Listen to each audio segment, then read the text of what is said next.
خبر شامل کیوں پیا ہنگورجا کھان آواز سندھ نیوز چینل موجب سویڈن میں قرآن پاک جی بے حرمتی خلاف ہنگورجا میں مختلف مذہبی جماعتن پاران درگاہ نبہندو شاہ وٹا حافظ ملازم حسین چنو مولانا محمد مالک شر استاد نیاز دایو اویس قادری مظہر ڈائری حافظ سبقت اللہ سہتو آصف رضا دایو بین جی اگوانی میں ریلی کڈی وئی جیکا مختلف رستن کا تھیندے پریس کلب پہتی جتے اگوانن خطاب کندے چیو تے قرآن اللہ جو پاک کتاب ہے جیکو سردار الانبیاء حضرت محمد مصطفیٰ صلی اللہ علیہ وآلہ وسلم جن تے نازل تھیو اے مسلمان امت لائے ان کا ودیک مقدس کو بھی کتاب نہ ہے جن جی بے حرمتی کدیں بھی برداشت نتھی کرے سکجی جن کے تمام اسلامی ملکن جی امت مسلمہ کے ان خلاف بھرپور آواز بلند کرن گھرجی انہوں حکومت پاکستان کا مطالبہ کیو تے سویڈن کے سفیر کے نکالی ڈنی ونی ان ملک سے سفارتی لاگاپا ختم کیا ونی مسلمانن کی عزت کجے تا ان قرآن پاک کی عزت جے کرے اور نکلی اچن ایو واضح کم آسانی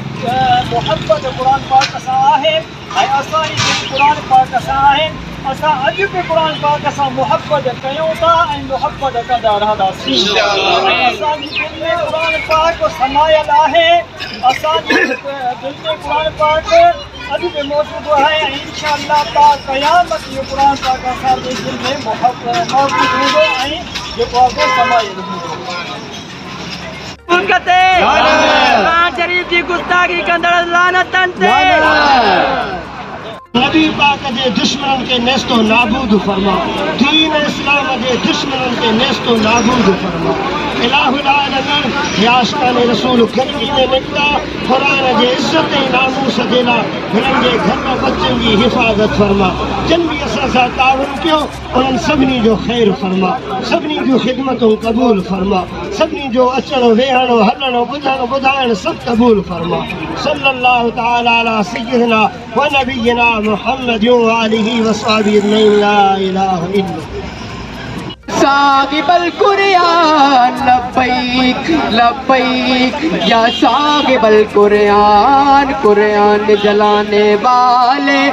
ہم تم کو جلا دیں گے اسلام پہ لبیک والے سر اپنا کٹا دیں گے الحمدللہ اساں سب مسلمان ہیں آئی اپنی مسلمان جو کلام قرآن مجید لکھا ہے وہ قرآن مجید جو اللہ تبارک و تعالیٰ محمد مصطفیٰ صلی اللہ علیہ وسلم کے جبریل امین کے ذریعے نازل فرمایا وہ قرآن جو اسا مومنن کے لائے شفا ہے اسا مومنن کے لائے رحمت ہے اج ان دنیا کے